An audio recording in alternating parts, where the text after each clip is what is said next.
오늘 이 말씀이 저와 여러분에게 진리가 되고 생명이 되는 역사가 있을 줄 믿습니다. 우리가 다시 한번 따라하겠습니다. 진리가 너희를 자유롭게 하리라.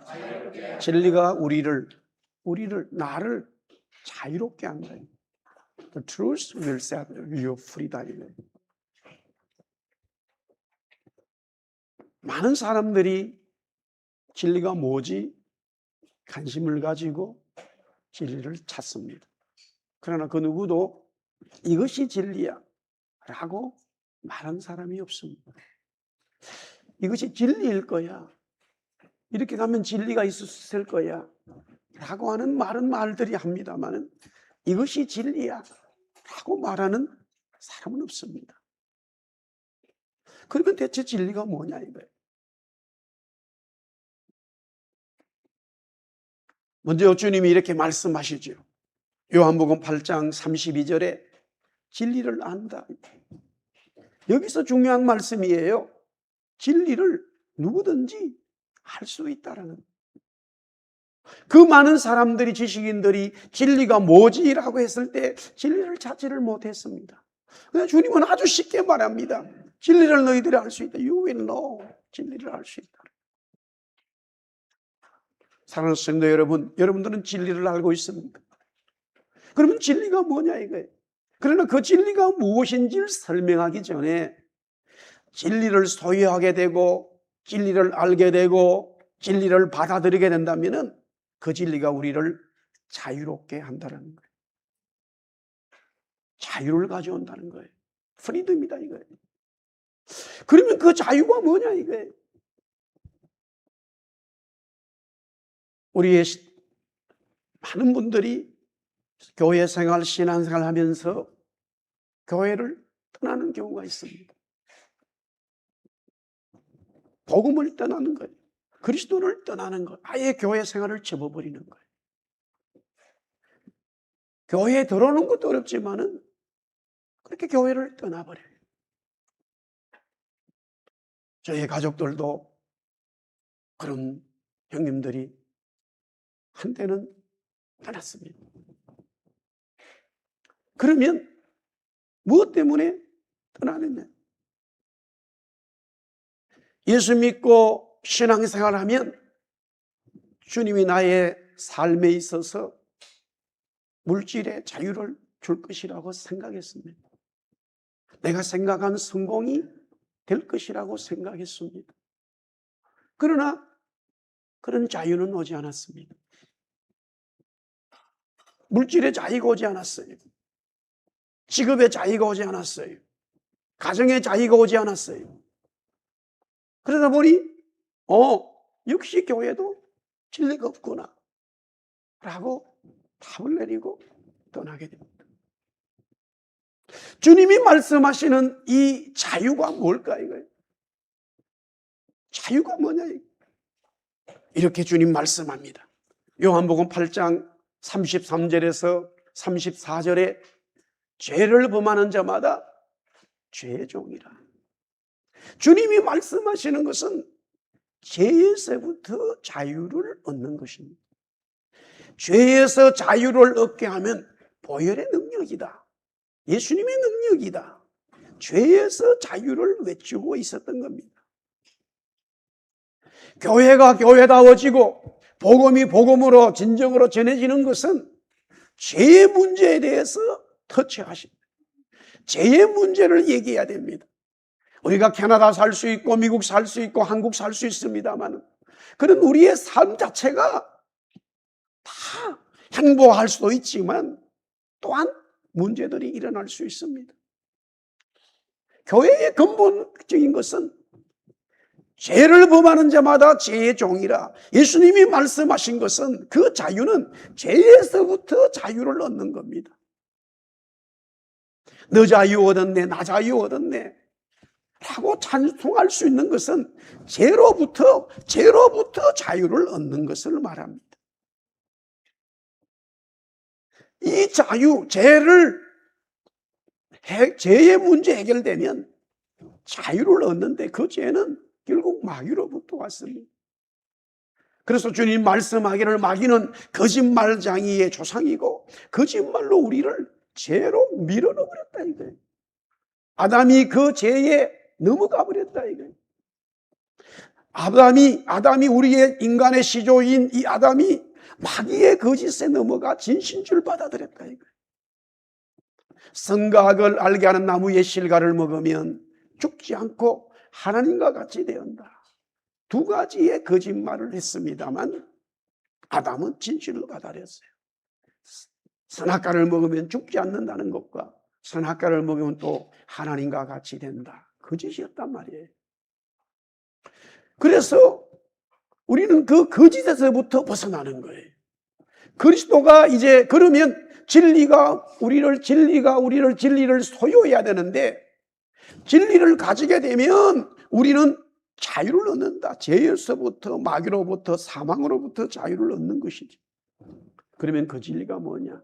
우리 한번 따라하겠습니다. 내가 곧 길이요 진리요 생명이다. 주님이 진리라고 선언하게 되어집니다. 즉 주님을 영접하면 주님을 받아들이면 우리는 죄에부터 자유를 얻고 마귀의 소나기에서 벗어나고 죽음의 권세에서 벗어난다라는 거예요. 그러니 당연히 그 진리를 소유하게 된 사람은 진리의 삶을 살게 되는 것이죠. 예수님이 진리시기 때문에 이 땅에서 진리의 삶을 살았던 것처럼 예수 그리스도를 받아들인 하나님의 사람들은 진리의 삶을 이 땅에 사는 거예요.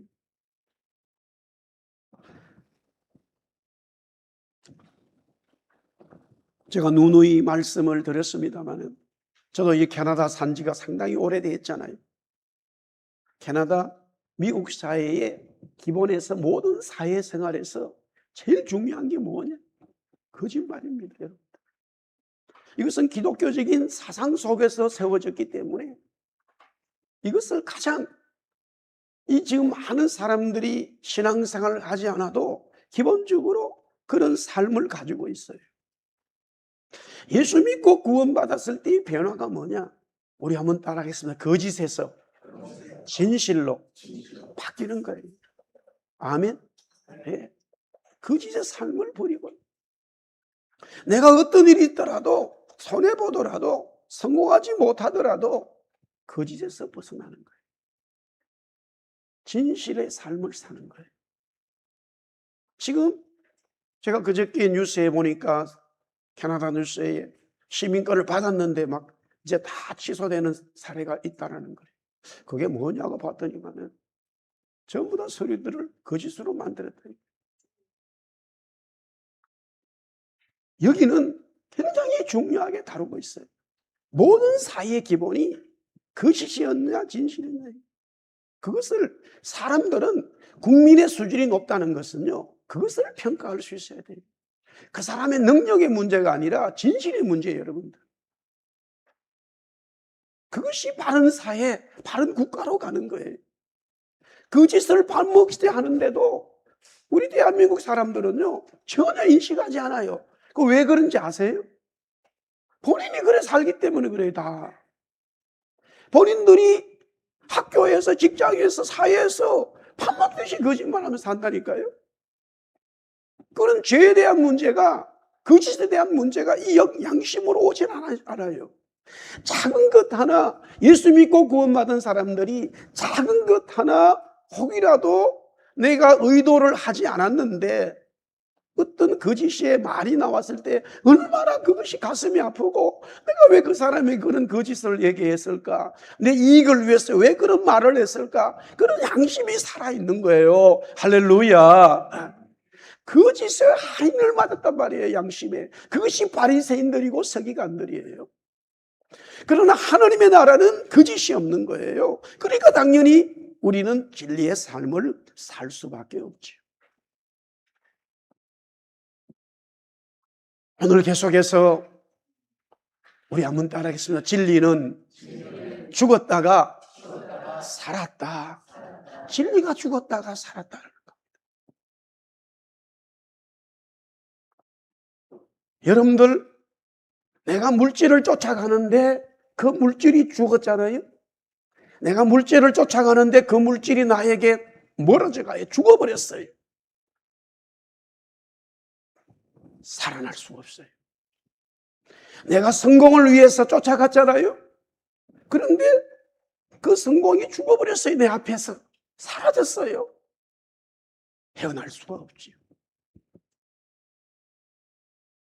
열심히 중고등학교 공부를 하고 정말로 공부 열심히 해서 좋은 대학에 가고 좋은 대학 나와서 참 좋은 직장에 들어가 말도 안 사무도 열심히 해서 상당한 부장을 거쳐서 임원이 되는데 어느 날 새로운 사장이 왔다 이거예요.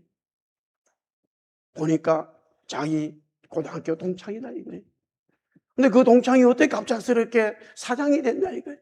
보니까 그 회사 회장님의 아들이다 이거예요. 학교 다닐 때 공부도 하지 않고 엉뚱한 짓 하고 외국 유학 갔다 그러는데 공부도 하지 않고 그러는데 사장님으로 왔다 이거예요. 그때의 충격은 이루 말할 수가 없다 이거예요. 나는 평생 일했는데 여기까지 왔는데 저 친구는 아버지 잘 만나가지고 왜 갑자기 저렇게 사장이 됐나? 내가 쫓아가는 삶이 죽어버리면 내가 쫓아가는 삶에 무언가 문제가 생기면 내가 살아나지를 못하는 거예요. 그런데 진리는, 놀라운 것은 진리는 반드시 죽어야 된다는 거예요. 진리가 죽어야 살아난다는 거예요. 이게 성경이 말씀하는 진리다 이거예요. 스무나 교회에 예수님이 그렇게 말씀하셨어요. 전에 죽었다가 내가 다시 살아나신 나다라고 말해요. 스무나 교회에 주님이 나타나셨는데 전에 내가 죽었다가 살았다라고 말하는 거예요. 그 스무나 교회에 죽었다가 살아난 예수님이 임재했기 때문에 그 교회는 죽을 수가 있었어요. 순교의 제물이 될 수 있었어요. 죽었다가 살아났다. 진리가 주님인데 그 주님이 죽었다가 살아났다는 거예요. 우리 이 세상에 살면서 내 삶이 죽어버리면요 소망이 없어요. 죽은 자는 말이 없고 내가 삶에 있어서 쫓아가는 모든 것들이 내 앞에서 죽어버리면 나는 모든 것이 무너지는 거예요. 그러나 저와 여러분이 진리의 삶을 산다 그러면은, 진리를 받아들였다면 진짜 그 진리는 죽었다라는 거예요. 그 진리가 죽었는데 살아났다는 거예요. 그래서 바울이 내가 날마다 우리 따라 십자가에 나를 죽는다, 내가 죽는다라고 말하는 거예요. 내가 십자가에 죽는다라는 거예요. 왜? 진리가 죽었다가 살아난 것을 보았기 때문에. 다마스커스로 가던 바울이 죽었던 예수님을 만나게 된 거예요. 반드시 십자가에 죽었습니다. 십자가에 죽었는데 그 예수가 살아난 거예요. 진리가 죽었다가 살아난 것을 다마스커에서 만난 이후에 바울의 모든 삶은 죽었어요. 자기가 자랑한 것을 다 죽여버렸어요. 아무 이유가 없다. 배설물로 버려버렸어요. 그러나 내 속에 진리가 죽었다가 살아난 그분이 나를 살린다. 할렐루야. 변화된 삶이 일어난 거예요. 예수님 자신이 진리라고 말하니까 그 얘기를 듣는 유대인들이, 지금 예수님은 성전에서 대화를 하고 있습니다. 성전입니다. 하나님의 성전, 예루살렘 성전이죠. 사실 성전은요 살리는 거예요. 하나님의 성전은 생명을 살리는 거예요. 그러나 지금 하나님의 성전인 예루살렘 성전은 생명을 죽이고 있습니다. 왜? 사람들로 하여금 하나님을 쫓아가게 만드는 게 아니라 물질을 쫓아가게 만들고 권력을 쫓아가게 만드는 것이 예루살렘 성전이었어요. 그런데 예수님이 진리라고 말하니까 도저히 받아들일 수가 없지요. 그러면서 이렇게 말해요. 오늘부터 우리는 너를 사마리아 사람으로 인정할 거야. 또 귀신이 들렸다고 우리는 생각할 수밖에 없다. 예수님이 갈릴리 출신인 것을 너무나 잘 알지요. 그러나 그들은 굳이 사마리아 사람이라고 말하는 것은 사람으로 인정하지 않겠다라는 거예요. 이방인보다 더 취급받지 못했던 이 사마리아 사람들인데 예수님을 그렇게 이제 취급하겠다라는 거예요. 너 지금 귀신 들렸다라는 거예요. 예수님이 대답하지요. 나 귀신 들리지 않았다.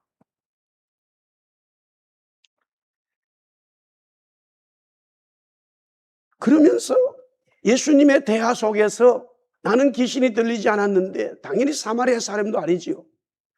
그 사람들이 예수님이 진리라고 말하니까 도저히 이해할 수가 없는데 더 이해하기 어려운 말을 또 예수님은 그들에게 말합니다. 우리 요한복음 8장 오늘 본문 읽었습니다. 51절이에요. 우리 한번 다시 이 말씀을 읽으면 좋겠어요. 시작. 진실로 진실로 너희에게 이르노니 사람이 내 말을 지키면 영원히 죽음을 보지 아니하리라. 사람이 예수님의 말씀, 누구든지 if anyone입니다. 누구든지입니다. 여기서 사람은 누구든지예요. 누구든지 내 말을 지키면 그 누구든지 그 사람은 never see death, 절대 죽음을 보지 않는다는 거예요. 절대 죽음을 볼 수가 없다라는 거예요. 여기서 내 말이 뭐냐? 그리스도의 말씀이죠. 그리스도의 말씀이 진리의 말씀이고 진리의 말씀이 그리스도 자신이에요. 여기서 지킨다는 말은 받아들인다는 거예요.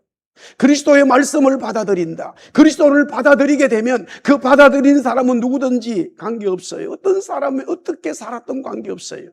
그는 죽음을 보지 않게 된다는 거예요. 물질을 쫓아가는데 물질이 죽지 않기 때문에 내가 망하는 거예요. 어떤 분들은 목사님, 제가 정말로 물질 때문에 성공 때문에 살아왔는데 그게 죽어버렸습니다.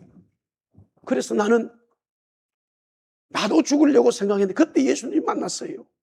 그런 분들이 있어요. 그 물질이 죽었기 때문에 그는 주님을 만난 거예요.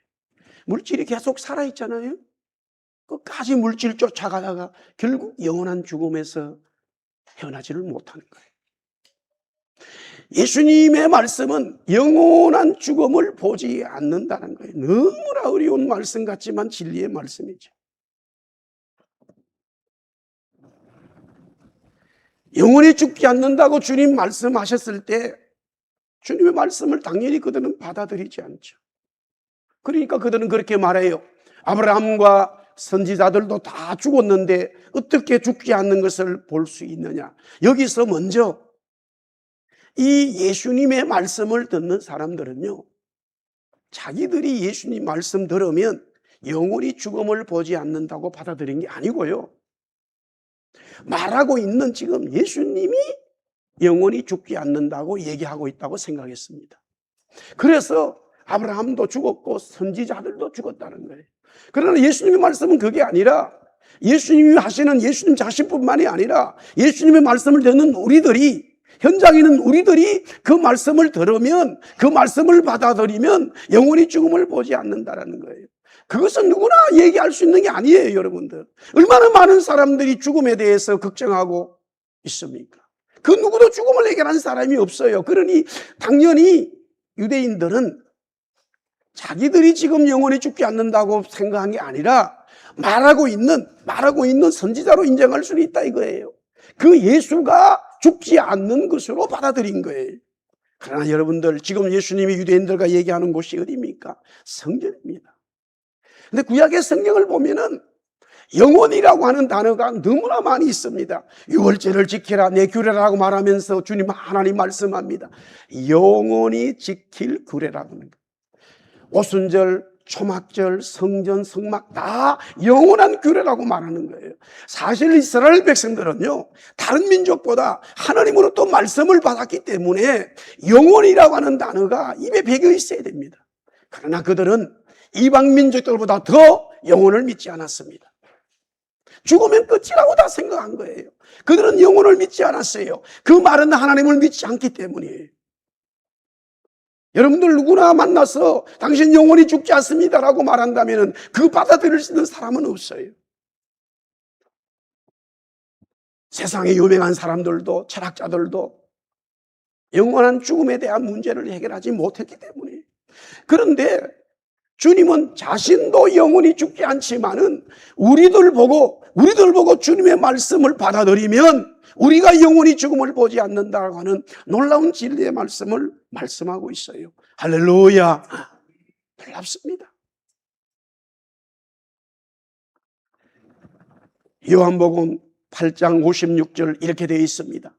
너희 조상 아브라함은 나의 때에 볼 것을 즐거워하다가 보고 기뻐했다 그럽니다. 계속해서 유대인들은 지금 아브라함이 죽었는데 어떻게 당신은 영원히 살 수 있냐 이 말이에요. 그러나 예수님의 말씀은 그 얘기가 아니었습니다. 너희들이 영원히 살 수 있다라고 지금 복음을 전하고 있는 거예요. 그러면서 그들이 이해하지 못하니까 지금 그렇게 말해요. 너가 아브라함보다 말이야 오래 살았냐 말이야. 죽지도 않는데 어떻게 그러면 지금 네 나이가 50밖에 안 됐는데 어떻게 아브라함의 때를 그것을 네가 지금 다 보고 있냐라고 말하는 거예요. 네가 아브라함 나기 전에 있었냐 말이 없었지 않았느냐? 네 나이 지금 50밖에 되지 않았냐? 그러니까 주님 말씀하기를 그래 내 나이 50밖에 안 됐어. 아브라함 태어날 때 나는 없었어. 뭐 이렇게 말해야 되는데 아주 엉뚱한 또 말씀을 하시고 그때부터 있었다 이렇게 말하니까 할 말이 없는 거예요. 우리 어릴 때 초등학교 때 고집을 피우는 친구가 있어요. 그 고집이 뭐냐? 자기 집에 빨간 토끼가 있다는 거예요. 우리는 그때 흰 토끼만 봤는데 빨간 토끼 있다는 거예요. 자기 집에 있다는 거예요. 그래가지고 내일 가져오라 그러니까 가져온다는 거예요. 가져오지 않더라고요. 그래 얘기하니까 노란 토끼도 있다는 거예요. 그건 또 가지 않더라고요. 제가 IF 전에 한 몇 년 전에 친구들 모임에 이제 처음으로 갔어요. 매년 모이는데 그 친구는 오지 않았는데 다른 친구한테 물어봤어요. 빨간 토끼 봤냐고. 아직까지 안 가져왔다는 거예요, 친구들이. 노란 토끼도 아직까지 안 가져왔다는 거예요. 지금은 어른이 돼가지고 믿을 사람이 아무도 없지만 그때는요, 정말로 믿었어요, 그거를. 시골에 아무것도 모르는 촌놈들이 자기 집에 빨간 토끼 있다 그러니까 진짜 있는 줄 믿었다니까요.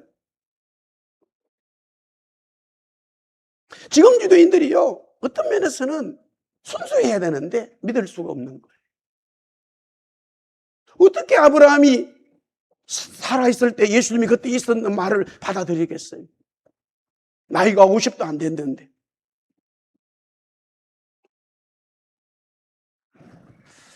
자, 창세기 22장 14절 말씀으로 가야 됩니다. 우리 한번 같이 읽겠습니다. 시작. 아브라함이 그 땅 이름을 여호와 이레라 하였으므로 오늘날까지 사람들이 이러기를 여호와의 산에서 준비되리라 하더라. 예, 그렇습니다. 여기에 지금 이레라는 말이 번역으로는 준비라고 하는 말로 되어져 있는데 우리말에 준비라는 단어가 잘못된 것은 아니에요. 그러나 받아들이기가 조금 바로 해석하기가 어려운 부분이 없지 않아 있습니다. 준비한다는 건 하면 내가 뭔가를 준비하겠다는 맞죠. 그러나 저 준비라는 의미는 프로바이드입니다. 프리페어가 아닙니다. 전혀 다른 단어예요. 그럼 저 의미가 뭐냐? 사실 프로바이더는 본다라고 하는 의미에서 가져왔어요. 지금 예수님이 유대인들에게 성전에서 말씀하잖아요. 너희가 내 말을 지키고 받아들이면은 지킨다는 말은 받아들인다는 건데 죽음을 보지 않는다. 죽음을 보지 않는다고는 그 본다, 보지 않는 그 의미가 바로 이래라는 말이에요. 사실 요한은 복음을 받아들이면서 우리가 지금 1장부터 지금까지 왔습니다만 이제 요한 1, 2, 3수도 마찬가지, 계시록도요. 그 전체의 이미지는 전부 다 요한이 그리스도를 보고 있다고 하는 사실. 우리 한번 따라합시다. 그리스도가 나를 보고 나는 그리스도를 본다. 할렐루야. 그래서 나는 그 그리스도를 보았다, 만졌다, 들었다, 느꼈다. 다 보았다라고 하는 의미예요. 막연한 이야기가 아니에요.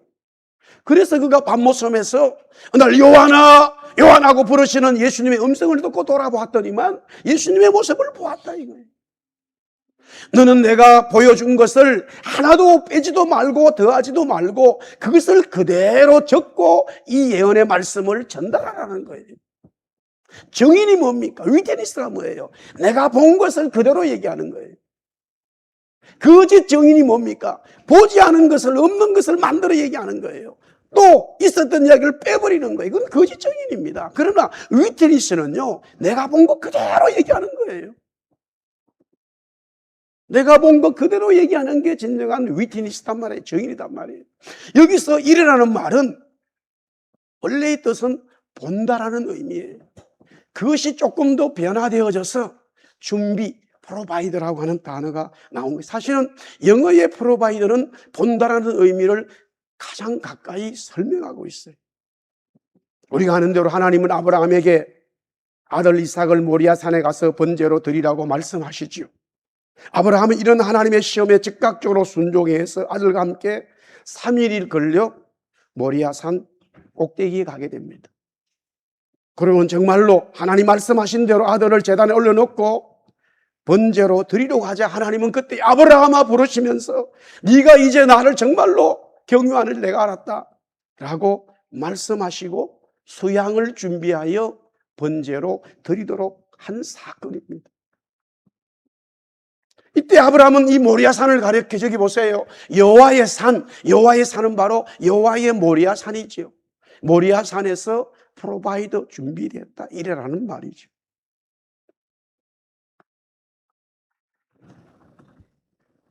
아브라함은 그러면 어떤 때를, 예수님의 어떤 때를 보았느냐 이거예요. 아브라함이 나의 때를 보다가 즐거워했다 이거예요. 기뻐했다 이거예요. 아브라함이 무슨 때를 보았냐 이거예요. 예수님의 어떤 때를 보았냐 이거예요. 물론 그가 아들이 태어나는 것도 전적으로 하나님의 은혜로 태어났기 때문에 그것은 하나님의 아들 그리스도를 보게 되었습니다마는, 그러나 그 하나님의 아들 그리스도를 진짜 제대로 보게 된 게 바로 모리아 산의 번제의 사건이었다 이거죠. 프로바이더라는 말은 준비라는 말로 해석될 수 있는 이유는 당연하지요. 제가 이 말씀을 늘 드렸습니다마는, 제가 여러분에게 누구에게 뭔가를 주려고 하는데 가만히 보고 있는 거예요. 미리 보는 거예요. 계속 보고 있는 거예요. 그러다가 제공하는 거예요. 그래서 프로바이더는 제공을 다 준다는 건데 기부라고 하는 거하고 전혀 달라. 그건 아무 의미, 기부는 일반적인 동사예요. 그러나 프로바이더는 내가 그 사람에게 필요한 게 뭔가를 해서 주는 거예요.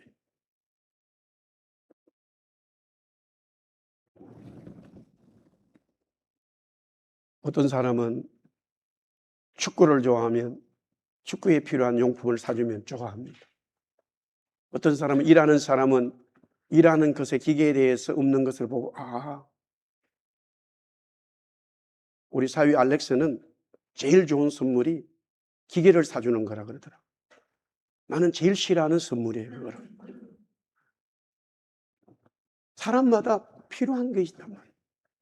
그러면 하나님은 지금 계속 아브라함을 보고 계셨어요. 아브라함이 순종하더라 이게. 저놈이 순종할까? 100세 얻어가지고 지금 너무 사랑에 빠져서 홀랑 빠져버렸는데 나를 바라보고 있을까? 그런 의문을 가졌어요.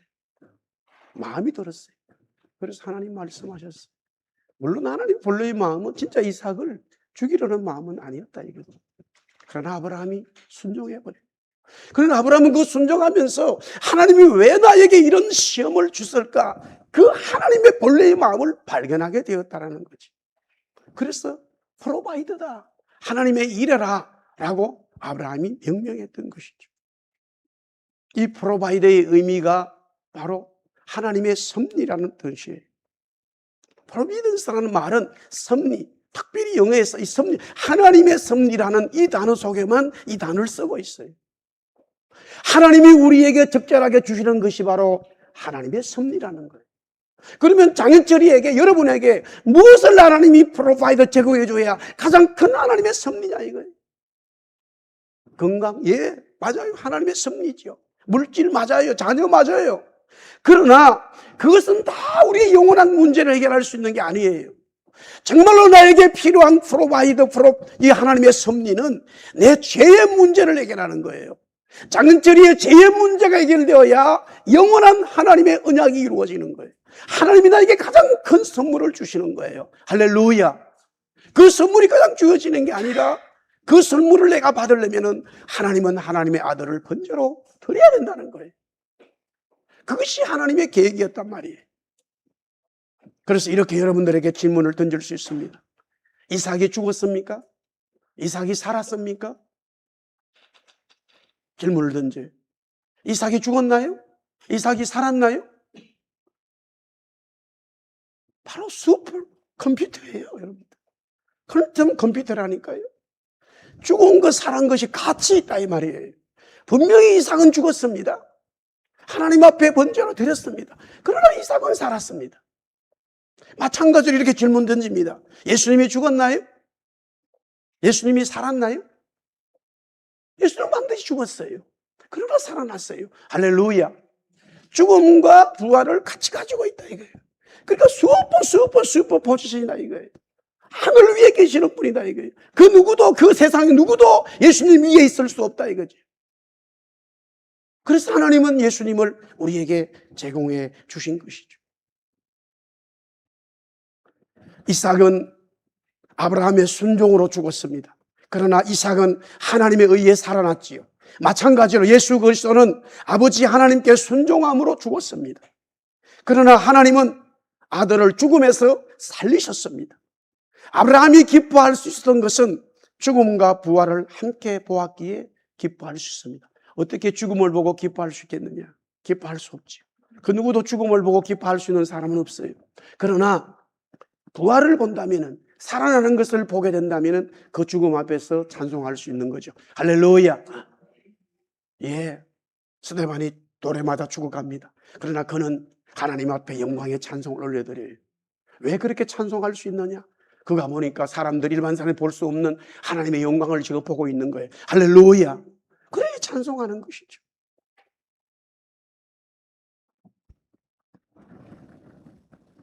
순교의 제물이 될 수 있는 것도 바로 이런 맥락이죠. 진리가 죽었고 진리가 살아났습니다. 복음입니다. 진리인 그리스도가 우리의 죄를 도말하시기 위해 십자가에 죽었습니다. 그러나 우리를 살리기 위해 살아났지요. 우리 또한 이제 죽음을 보지 않게 되었습니다. 영원한 생명을 얻었습니다. 영원한 하나님의 백성이 되었지요. 기독교 역사의 313년 우리가 아는 대로 웨스턴 히스토리에 콘스탄티노플이 기독교를 인정하게 됩니다. 종종 그것을 두고 사람들이 황제가 예수를, 하나님을 믿었냐 막 그런 논란들이 많이 있습니다. 정확하게 말씀드리겠습니다. 황제로서 자기가 기독교 인정할 때는 주님을 믿지 않았지요. 그러니 왜 그가 인정할 수밖에 없느냐? 물론 가장 가까이 있는 어머니가 엄청난 신앙의 소유자였죠. 그러나 그 시대로 돌아가 보면요, 놀라운 일입니다. 100명의 고을에 사람이 살잖아요. 엄청난 핍박이 있고 예수 믿고 죽음이 앞에 있음에도 불구하고 80%가 다 예수를 믿었다는 거예요. 여러분들 3%가 넘기 시작하면요, 이미 그 사회는 바뀌기 시작해요. 20%, 30% 넘으면 그 사회는 기독교화가 되었다라고 말해요. 그런데 80%였다는 거예요. 유럽의 동네마다 80%의 예수를 믿었다는 거예요. 그런데 어떤 사람이 예수 믿는다고 로마에 의해서 걸렸다 이거예요. 순교의 자리로 간다 이거지. 당신 이름이 뭐예요? 당신은 어느 민족 사람이요? 대답을 하지 않았다라는 거예요. 당신은 누구요? 물으면은 나는 그리스도인입니다 라고만 대답했다는 거예요. 왜? 자기가 자기의 이름을 얘기하면, 여러분도 아다시피 로마가 다 유럽을 통치하고 있었기 때문에 그 사람이 어느 민족인지 다 알게 되는 거예요. 어느 동네인지 아는 거예요. 그러면 그 동네 사람들이, 예수 믿는 사람들이 다 죽는 거예요. 그것을 방지하기 위해서 자기는 끝까지 그리스도인이라고 말하는데, 여기서 더 놀라운 거는 죽어가는 이 그리스도인은 절대로 자기 형제들을, 자매들을 얘기하지 않았습니다. 그런데 놀라운 일은 그 동네 사람들이 80명이 다 나와가지고 우리도 순교하겠다, 우리도 죽여달라, 떳떳하게 말하고 있어요.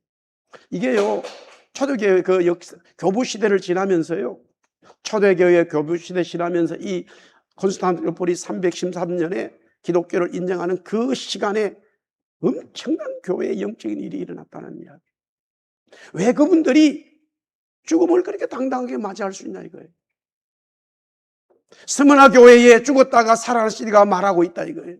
폴리건 목사님이 거기서 또 목회했어요. 85년 동안 주님은 나를 한 번도 배반하지 않았는데 내가 어떻게 이 화영틀에서 주님을 배반할 수 있냐 이거예요. 그들이 죽음을 당당하게 맞이할 수 있었던 것은 부활이 있기 때문이에요. 영원히 죽지 않는다는 이 말씀이 진리로 살아있었기 때문이에요. 할렐루야. 그래서 교회는 살아난 거예요. 그래서 교회는 힘이 있는 거예요. 그 어떤 정치, 사회, 경제, 문화 누구도 하나님의 교회를 무너뜨릴 수 없는 것은 이 세상은 죽음만 보고 사는 거예요. 죽지 않기 위해서 사는 거예요, 이 세상은. 그러나 그리스도인들은 죽기 위해서 사는 거예요. 할렐루야. 왜? 새 삶이 있기 때문에. 영원한 부활의 은혜가 있기 때문에. 하나님의 백성으로 영원한 하나님의 나라에 들어갈 수 있기 때문에. 그래서 죽음을 두려워하지 않았어요. 죽음을 두려워하지 않을 때에 우리의 삶에는 하나님의 놀라운 성령이 함께 하시는 거죠. 할렐루야. 그 은혜로 한 주간 승리하는 복된 성도들 되기를 주의 이름으로 축복합니다.